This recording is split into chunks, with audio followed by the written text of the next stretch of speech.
Hi, and welcome to the Social Commuter Podcast, the marketing podcast keeping you up to date on the go. With your host, Georgia Smith and Eloise Fenwick. We have the best episode today, don't we? We do. I think we're both crazy excited. So we have the incredible Nia Patel on the podcast as a guest speaker.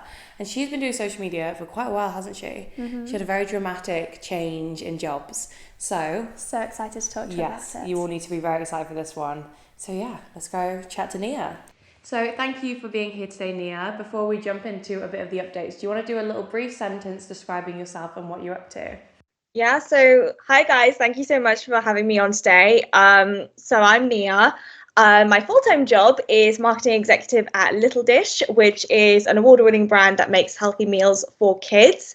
But in my spare time, and probably what I'm most known for in the marketing world, is being a LinkedIn creator, and I'm also the founder of a small but mighty Instagram community called Marketers in Progress for young and ambitious creators and marketers wanting to create their own opportunities. Love That's it. so cool. Yeah, I love super it. exciting stuff. Wow. So thank you again for being on here.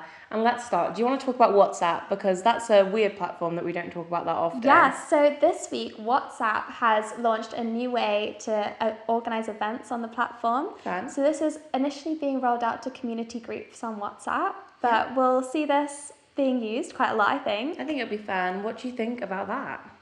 Yeah, so I've seen this pop up a lot because I've been part of some of these community groups for a while. And I think because WhatsApp is an app that pretty much everyone has and uses, is not just for work, but also for personal things as well.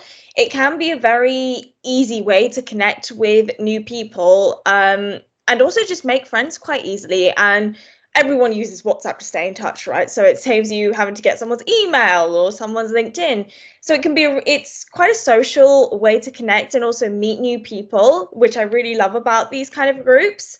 But I also think there's the downside of strange danger. As everyone says, it can feel quite intimidating or quite overwhelming to have such, I guess, intimate access to someone, like getting their number straight away from a community group. You might So true. Yeah, that's scary. interacting with someone in a group setting, but then when you go to just talking to someone on their own when you've never met them, that may be quite overwhelming. And I know I personally would find it quite strange getting someone's number without ever having met them in real life. I think it's definitely exciting and it's one to watch out for, but I think it's also something that we should take with a little bit of caution because WhatsApp is, at least I think, such an intimate app and an intimate way to connect with people. Yeah. No, 100%. I think that's a really good point. I mean, stranger danger is massive, especially on social media. It's so easy to just, have people get your details. So I think definitely keep up for that. Yeah. And then we want to talk a bit about AI. Every week we discuss AI and the new updates because it is just absolutely incredible. So TikTok have leaked the new AI emojis, which is basically a way of sort of putting yourself into an emoji of sorts and then reacting to chats and stuff. So what do you think about that? Because I think that is the funniest, coolest little update. Yeah, I mean, we've seen Apple implement something like this with their Memoji. Snapchat have Bitmoji, where you can basically make almost like a cartoon version of yourself. So I don't think this is really anything new. Personally, I would find it a bit scary. I do too. No, I fully it's scary agree with that. stuff. Yeah. To me, I would almost can almost imagine it becoming self-aware for some reason. I know that sounds very fun. Oh, yeah, No, I see I that, don't like that. But you never know. You really never know with AI. So I get the idea. And, personalization is very mainstream. It's very on trend at the moment. Everyone wants a personalized phone, a personalized iPad, a personalized laptop. So I quite like the idea of having your own avatar or emoji, but I'm just very No, I get that. I agree. I don't think I would do it. I don't think I would create one for myself at the moment anyway. I mean, we're scared every week, aren't we? We always talk about how scary AI is getting. Yeah. Because it is just next level now, terrifying stuff. So I genuinely wouldn't be. It sounds very paranoid and it probably would never happen, but I wouldn't be surprised if one day they were like, oh, self-aware avatars that you can interact with. yeah. No, please. No. Don't need It's it. not fun at all. But what else have you seen that's not so creepy? So my next, I have a great one actually. There we go. So Universal and TikTok have made up and Universal Music is coming back to TikTok. It's exciting. So excited about this, because obviously with the new Taylor Swift album release, this is going to be great. I personally am here for this. When I heard the announcement of so many tracks being removed, I was like, yeah, there's so many creators who rely on that music, on that trending audio for their audience. And obviously there are other audios that you can use that are not sort of music related. Maybe they're like voiceovers from TV shows. We've all seen the iconic Kardashian clips, which can be really, really funny as well.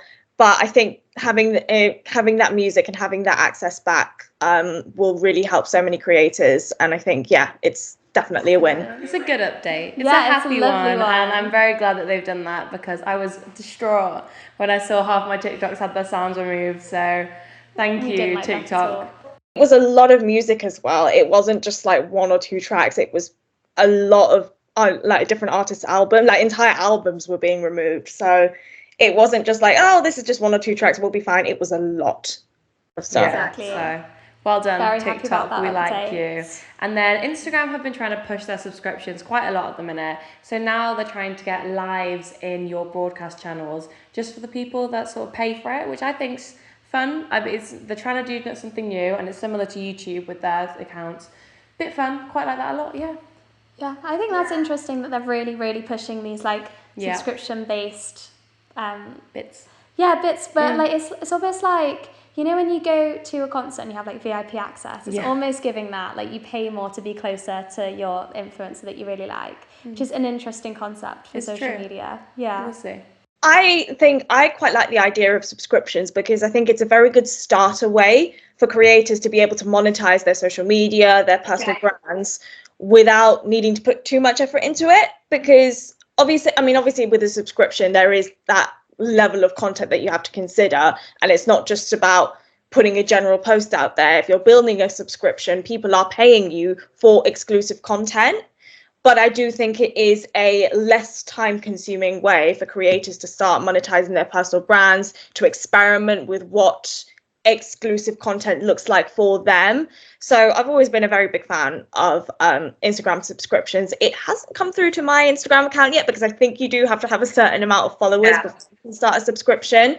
But it's definitely something that I've been considering doing. And I think every creator who's starting out and thinking about how to monetize their social media should definitely look at starting some sort of subscription, or maybe some sort of paid community. I know Substack has become very popular over the last few years.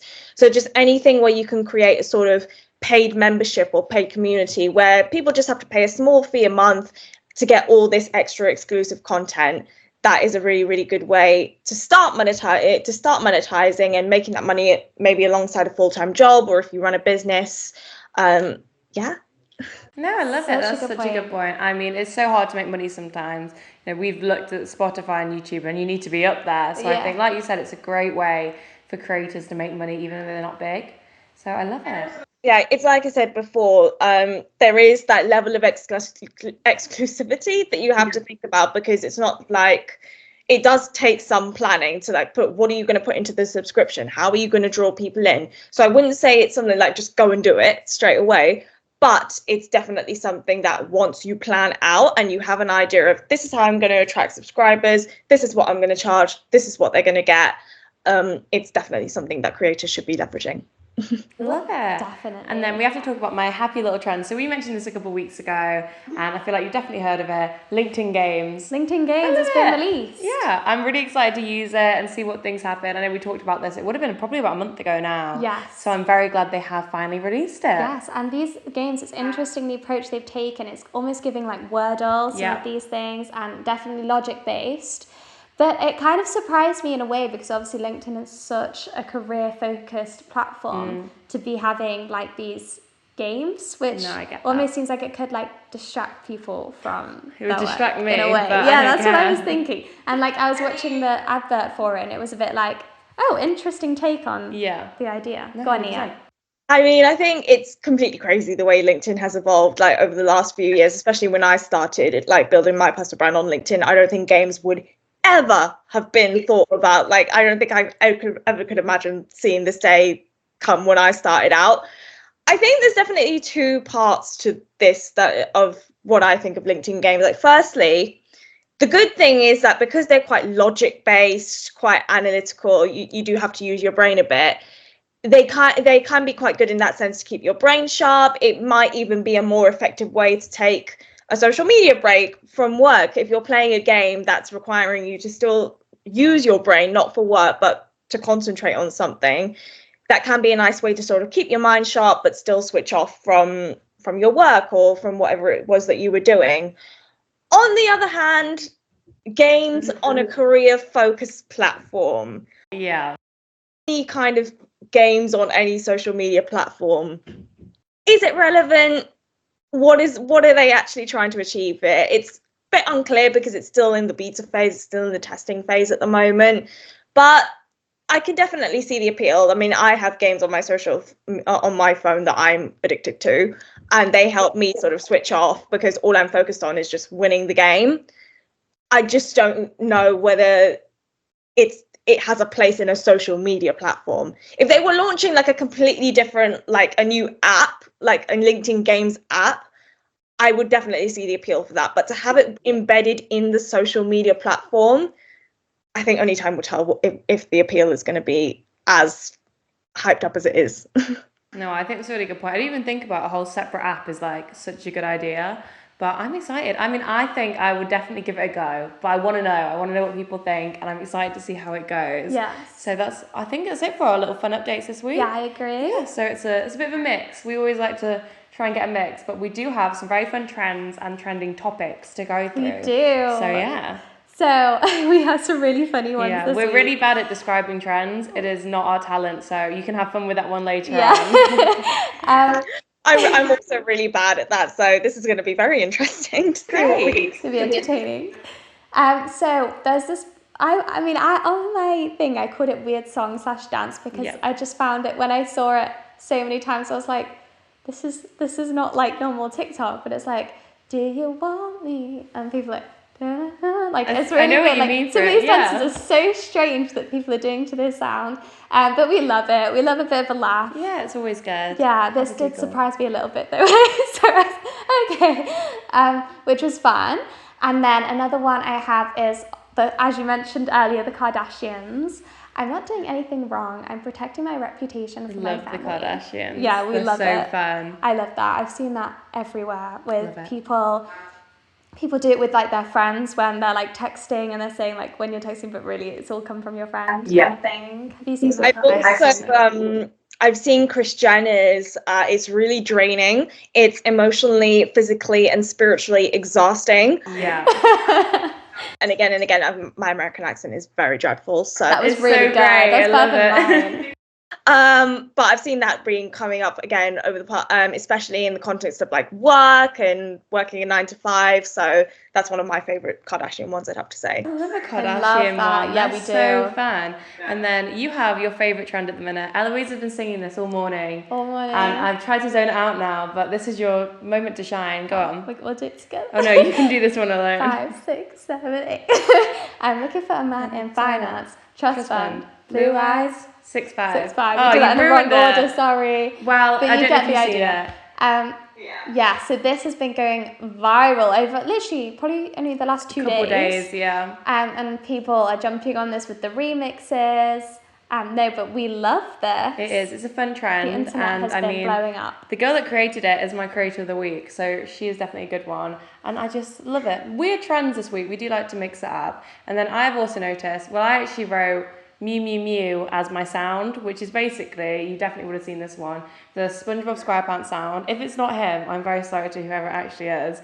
And when you're like rocking in the corner backwards and forwards and you're having like a little midlife crisis sort of situation. I've not seen this I'm gonna have to show it you after. You'll know the sound. My description's just horrible. I cannot describe trends. I mean, it's probably the story of my life, having a quarter life crisis. I'm only 24, having a quarter life crisis, just going like, I'm watching SpongeBob. So yeah, that's what it is. It's a vibe. It's a good trend.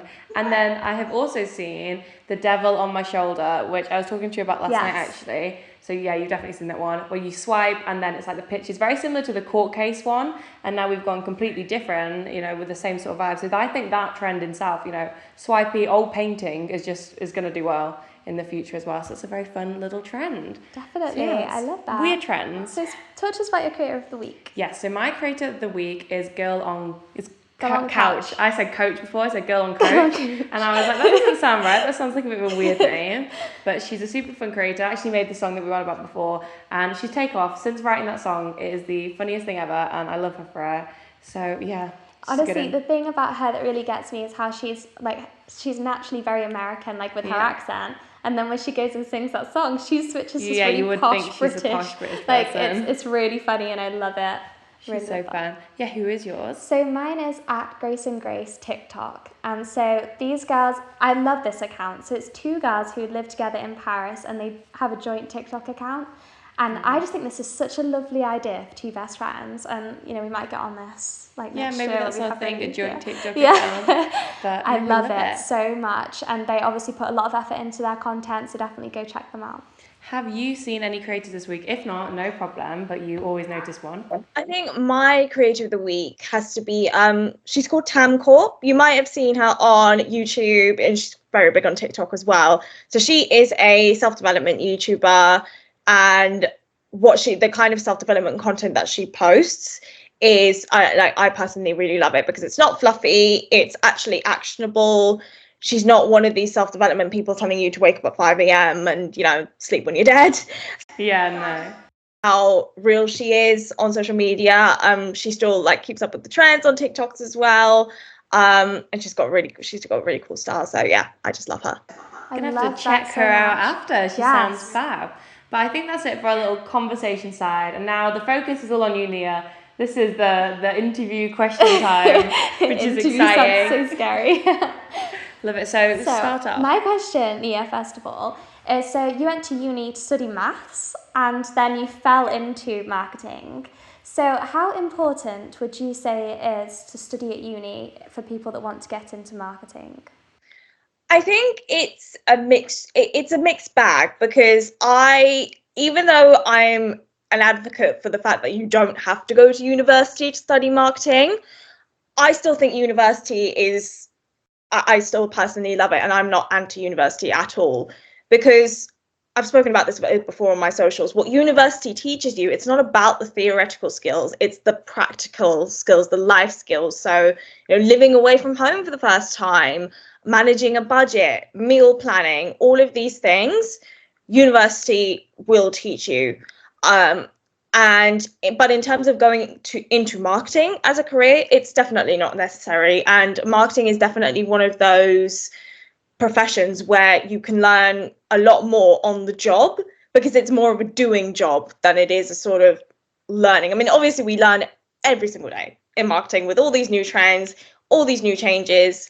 But in terms of actually going to university to study a marketing degree, I personally think if I had done that, I would have a very different perception of marketing, and I probably actually wouldn't have gone into it as a career, because the way that it's taught is still very much outdated. So I think I'm not anti-university. I think everyone should go to university if they get the chance, but it's not for everyone, and it's definitely not necessary if you need to go into if you want to work in marketing. No, love that. Perfect. No, I totally agree with that. I think it can be quite outdated, some of the things they teach you. I mean, maybe they need like a whole individual course for the trends of each week and stuff like that. Yeah, especially because we have a new podcast every week with all the different platform updates every single week. They can't keep up with it. No. It's impossible. And that was how I built up my experience. You know, I built my experience the practical way, doing free courses, keeping up with social media trends, building my personal brand on LinkedIn.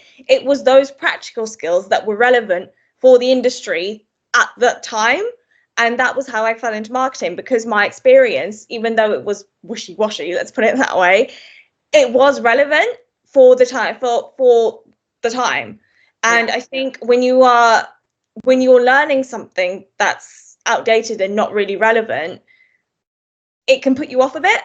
And that's why I always say to people, if you want to build up your marketing experience, do it the practical way. Read books, do courses, keep up with trends. That's your theory. not spending hours and hours in lectures learning about, I don't know, newspapers. Newspapers are still relevant, but just not now.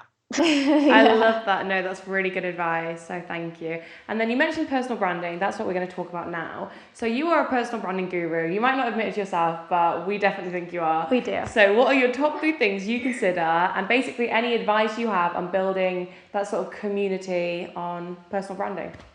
Yeah, I think that, so when I started out my personal brand and I had absolutely no strategy, no clue what I was doing, I just kind of did, like, fell into it because I was part of a brand ambassador program at uni. So that's where I kind of discovered it. I thought, let's give this a go, see where it goes. So I had absolutely no direction with where I was going with it. And I think if I'd actually sat down and thought about what do I actually want to achieve through building my personal brand, like what is the ultimate goal for me here, that I think would have been monumental for me. I think I would be in a far better position if I had done that. On the flip side, because I didn't have a direction, because I didn't have much strategy when I started out, that was how I learned, and that was how I got to experiment a lot quicker. I quickly learned what worked and what didn't. So, but I still say to people when they ask me how do I start my personal brand, just build a rough strategy. So know like your mission. So what's the overall change that you want to make? And your mission is not I want to get a job. No. It's like, what if you could, the way I kind of ask people to think about their mission is, if you could make you had a magic wand that you could wave and just make one positive change in the world, what would that be? So in my case, it's inspiring young people to create their own opportunities. And that's my mission statement. Then you have your goal. And that is, now you can start to think about, okay, I want to get clients for my business. I want to get a job. I want to expand my network. That's your goal. Then you have your target audience, which is, okay, who are the people that are going to help me achieve this goal? So again, if you want a new job, it could be employers. If you want to expand your network, it could be professionals in the industry that you want to go into. And then once you have your target audience, that's when you can start thinking about, what content am I going to create? What am I going to talk about? What do I enjoy talking about? And what do I have the most knowledge in? It's very important that you find the balance between things that you enjoy and things that you are actually credible enough or have the most knowledge to talk about. So I think that's kind of where I would start, and that's what I tell everyone when they start. No, that's so inspiring. So helpful. I mean, maybe we need to go work on our personal brand, because I'm inspired. Horrible at it. So yeah. Inspiration as always. Thank you. So you started your business, which is so inspiring. Very exciting. And after the launch of Marketers in Progress, do you have any advice for other young entrepreneurs who want to take the leap? Yeah, so I would say Marketers in Progress it's kind of a business, but it's more so just a community at the moment. I'm definitely still working full time. But I would say to people, just do it.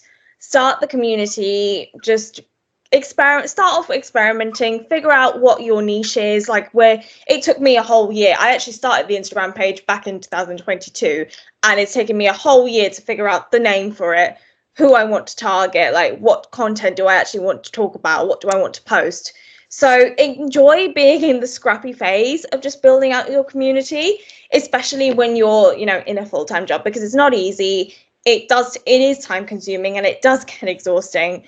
But I personally really love it, because I love just being it. I love the fact that it's small but mighty, because it's a bit scrappy, and it's my learning ground, my playground in a way, for kind of experimenting with new forms of content, seeing what my audience is resonating with, because my LinkedIn audience and my Instagram audience are quite similar. So I would definitely say just enjoy being in that phase, but also use your learnings wisely. So if something is working really well, figure out how you can improve that further. So if your carousel posts are working really well, what is it about the carousel? Is it the topic? Is it the way you're structuring your posts? And also on the flip side, what's not working so well, and where do you think you could improve? So maybe your reels you're not coming across in the best way in your reels. So maybe, okay, I just need to script them out before I start filming.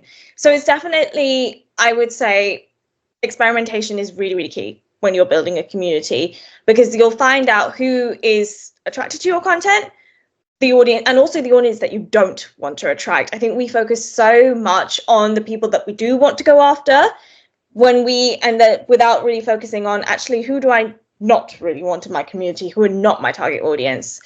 So it's a lot. It can, and as I can imagine, it does get a lot, especially when you're trying to balance full-time or running a business with building out your community. But that doesn't mean it's impossible. Love it. Amazing. That's good advice. You're so good at advice, actually. Yeah, maybe that's your new side hustle. What's coming out of my mouth is very, very scrappy. So. Well, it's great. And then my next question sort of linked into that. Well, that was a joke by accident. So you're one of LinkedIn's top voices. We are not the best at LinkedIn. I am improving and trying. I am awful. I am working on it. Yeah, we're trying. So what is your advice for building a community specifically on LinkedIn, or just basically smashing LinkedIn is the way of phrasing it? Honestly, everyone, like, when I started out, LinkedIn and personal branding it was definitely a lot easier, I would say, to grow on the platform when I started. I think now, because it's becoming so saturated with creators and everyone when their mum wants to build their personal brand, I can understand why people are finding it hard, because it is so saturated. But the one thing I would say is, going back to what I said before about building a strategy, so just kind of having some direction with where you want to go on LinkedIn, like figuring out your mission, what is that change that you want to make, and then kind of deciding your goal, your target audience, and then your content pillars. Having direction, especially on LinkedIn, when there's so many people all posting about the same thing, that's going to keep you sort of on track and head to where, and going to get you one step closer to where you want to be. What I would also say is, when you're in the initial stages, really focus on your analytics. So we see all the time, like, make sure you're looking at your metrics and you're, using the data. When you're starting out on LinkedIn, that is actually really important, because you'll be able to see like who your posts are reaching and what kind of topics people are engaging with. Those learnings are going to be really, really key to helping you find your niche on LinkedIn, to find out what are the 3 things you want to be known for, and then going from there. And I always sort of say to people need to, when someone new visits your profile and knows your content, they should be able to figure out what your content pillars are from literally the first 3 or 4 posts.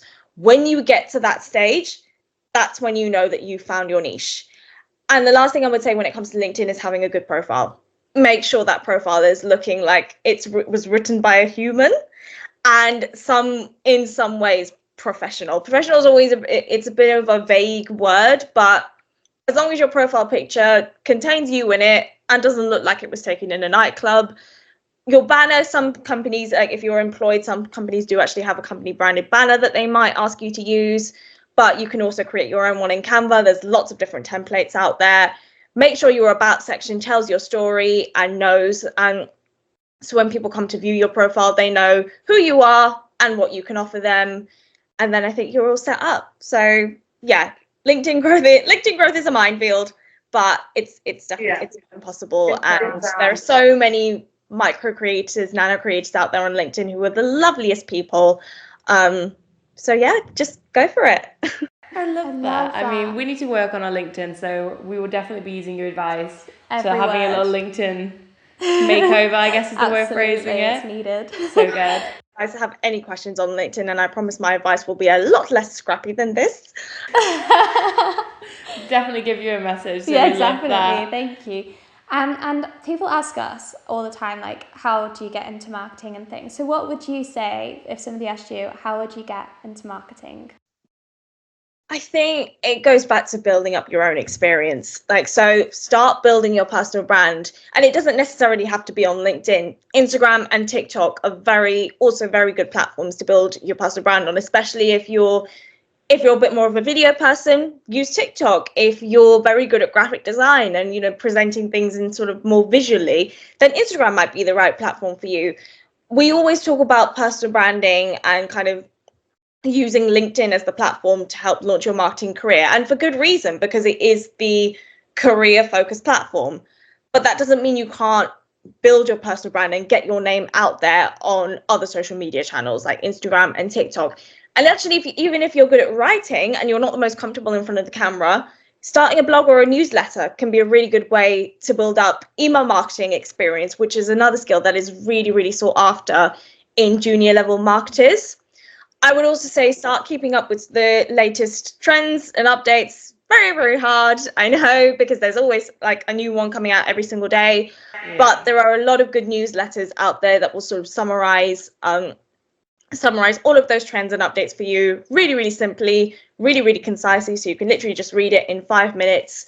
Sophie Miller's Pretty Little Marketing newsletter is one of my favorites, and she does a very, very good job of summarizing all of the trends for the week. So definitely sign up to her newsletter if you're looking for a recommendation. I guess the last thing I would say is really having belief in yourself. I know we hear people tell it to us all the time. It's a lot easier said than done. But if you don't have that belief, if you don't have that faith in yourself, if you don't have that determination, you're only going to get so far. And for me, especially when I was starting out, my back really was against the wall. Like, I was an unemployed graduate, money was running out. My parents were quite skeptical about me going into marketing, but I knew I had to make this career choice work. And you would be very surprised at what you can achieve when your circumstances are against you. So really, everyone says it all the time. It's easier said than done, but trust me when I say having faith in yourself, it makes the difference, especially when you want to go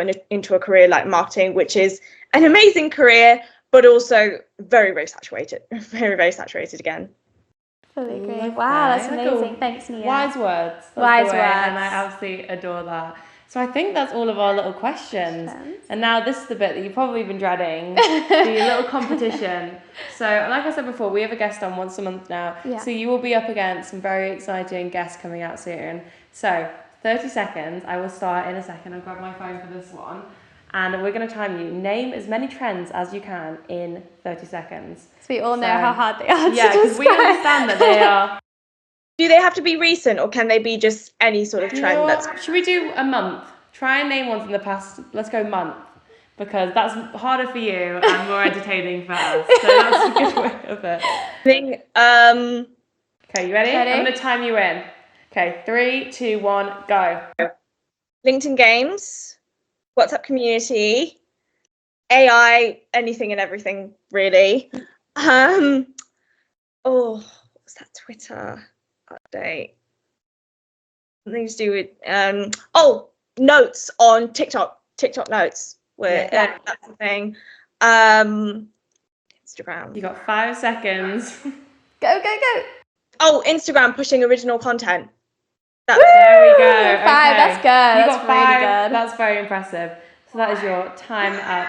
More social media updates rather than sort of trends, but I do a mix. We're easy. Yeah, we're easy. That's basically what our podcast people's knowledge. That's what we're going for. So it'll be quite fun. Insights, they're all basically the same thing at this point. Yeah, they're under the same umbrella. So I absolutely love that. We'll have a board. Thank you so much for coming on today. It has been very insightful. I feel like we've learned a lot. It'll be great. So much. So I can't imagine what everyone else has. Thank you guys for having me. Honestly, I'm so honoured to be the first guest on your podcast. I really, really hope that you guys and whoever else is listening has actually learned something, because I give very scrappy responses sometimes. No, it's been incredible. So informative. So that has been amazing. But yes, thank you very, very much. So we will see everybody else next week for another normal, not as exciting episode of Social Commuter. So thank you all for listening, and see you all soon. Bye.